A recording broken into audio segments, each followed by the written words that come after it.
Oh, I didn't see you there. I was in my study, as you can see, enjoying some good music while doing some studying. Yeah.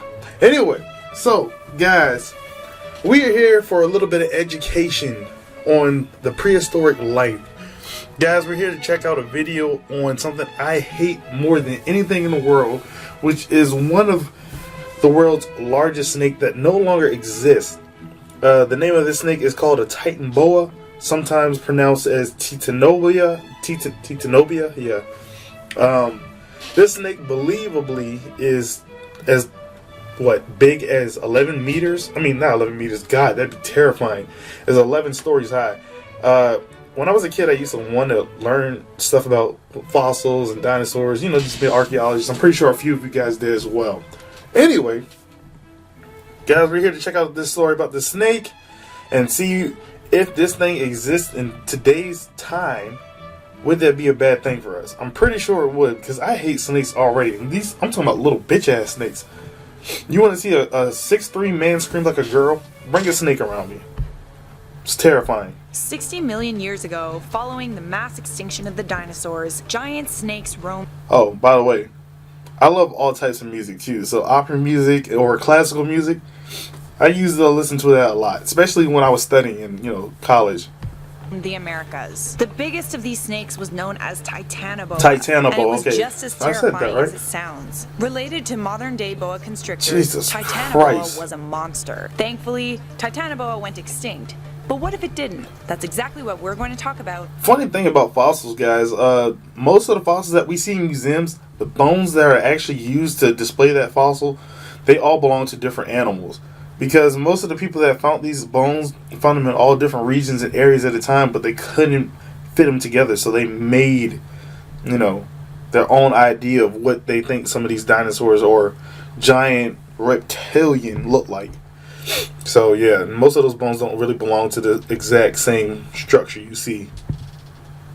Right now on Life's Biggest Questions. Hello and welcome back to Life's Biggest Questions, the channel that asks the questions everyone else is too afraid to ask. I'm your host, Charlotte Dobre, and if you enjoy our content, leave a like, subscribe, and turn on those notifications. Is Jesus, there look at anything that ugly scarier thing. than a gigantic snake? Maybe me when I wake up in the morning. A team of scientists Cool, found a nice joke. Titanoboa fossil at an open pit coal mine in Colombia. That looks actually photoshopped, but if that thing is real and looks like that, that is just terrifying. That's huge.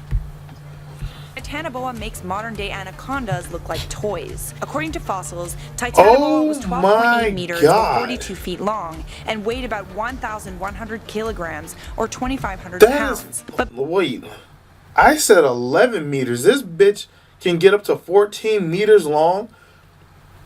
That is sickening. That is, oh my, no, man. That is terrifying. What the hell? Why would something like that exist?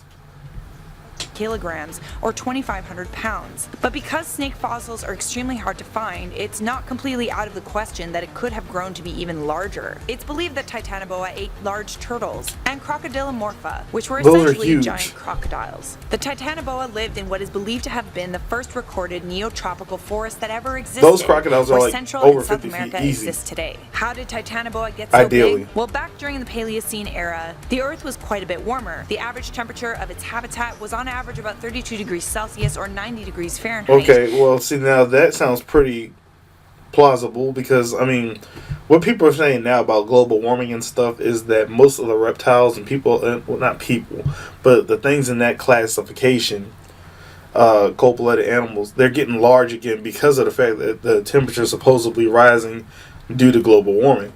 So, I can't say that's not true, but it makes sense anyway.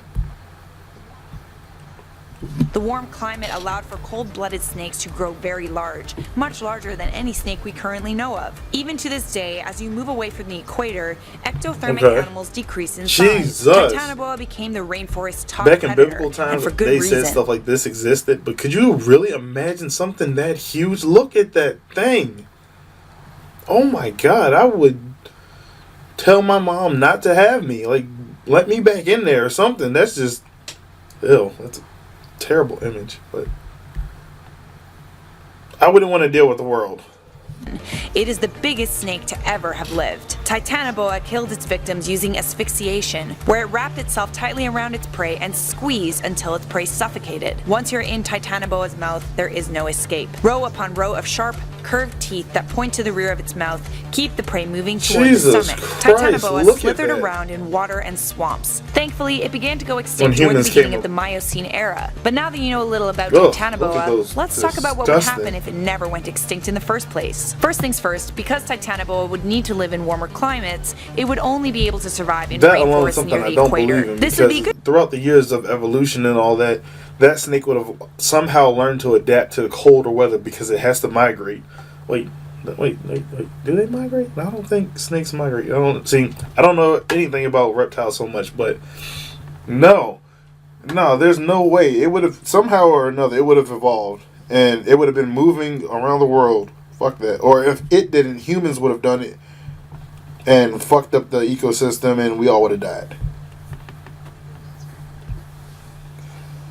Good news for everyone who lived farther north or south of the equator. It would, however, mean bad news for any Central and South Americans that lived anywhere near the habitat of the Titanoboa. Indigenous people in the area like the Aztecs and the Incas probably would have regarded Titanoboa as a god and would have made sacrifices to it. That is, if Titanoboa didn't prey on them, perhaps Incas or Aztecs wouldn't have even existed. As Titanoboa hunted mostly in water, a way for forest-dwelling people to escape it would be to build their homes in trees. Okay, now I gotta argue that one too, because snakes can climb trees.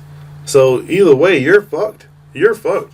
Guys, the reason why I hate snakes with a pure passion is because of snakes on a plane, and because just the way they move is just disgusting. When I was a little kid, we had a snake in our classroom, and the ladies, no, not the ladies, the teacher, she would give us extra credit. It was a science teacher if we fed the snake the little mice, and that shit scared the F out of me, man. Like, it was just disgusting watching that thing just eat it. And I was just like, ugh.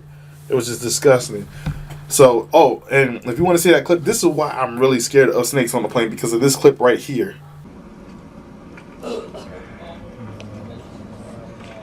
my big boy.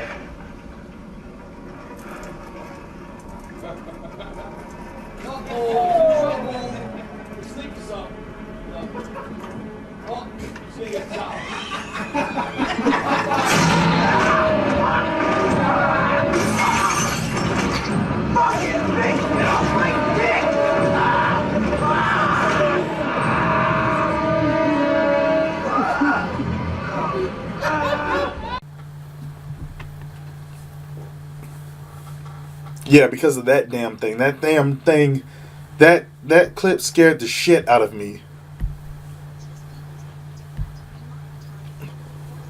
Indigenous peoples might be different. In modern times, there would of course be hunters who would try to track down Titanoboa for various reasons, perhaps even for food. Titanoboa meat would be considered a delicacy, one food connoisseurs would be eager to put on their plates. But catching a Titanoboa would not be easy. I say that, good sir. How much is your Titanoboa meat? I hear it's fresh and just well caught.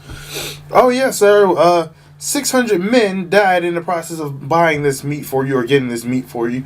So I'd have to say the meat is $25,000 each. That makes sense, actually. People are sick and want to try all kinds of weird, retarded animals. Ugh, snake.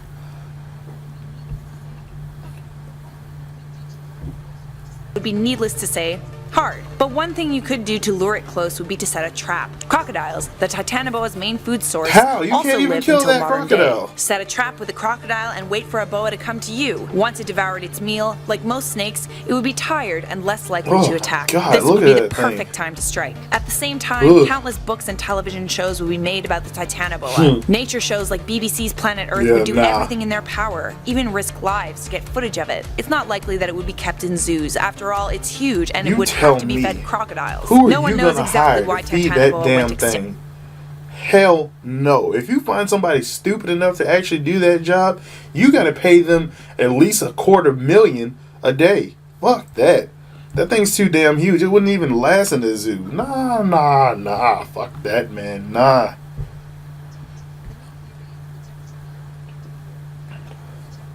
extinct. The main theory is that the temperature of the Earth began to cool. The hotter the temperature, the bigger the snake. But the same is true for the opposite. This is because in places where the temperature is constantly hot, the metabolism of reptiles operates efficiently. The bigger a snake gets, the more energy it needs to sustain it. But once the global temperature began to drop, the Titanoboa's metabolism could not adjust, and eventually it went extinct. And I'm not mad about it. I don't know about you, but even small snakes scare the crap out of me. Guys. For now, I'm Charlotte Jobre, and you've been watching Life's Biggest Questions. If any of you guys like snakes, if you do, stay away from me. I'm sorry. You are a odd person to me. I don't want you near me.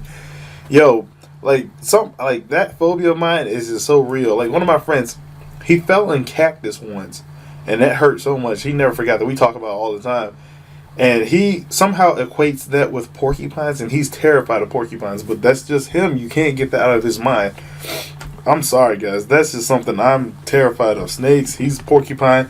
Is there any animal that you know that just, without even thinking about it, scares the shit out of you? Like, there's no amount of logic that somebody can tell you for you to not be scared of that animal. If so, guys, comment down below what do you think about it, and what is that animal? Guys, that's been my time, King Kane. Jesus, keep snakes away from me. Never in my life. Oh.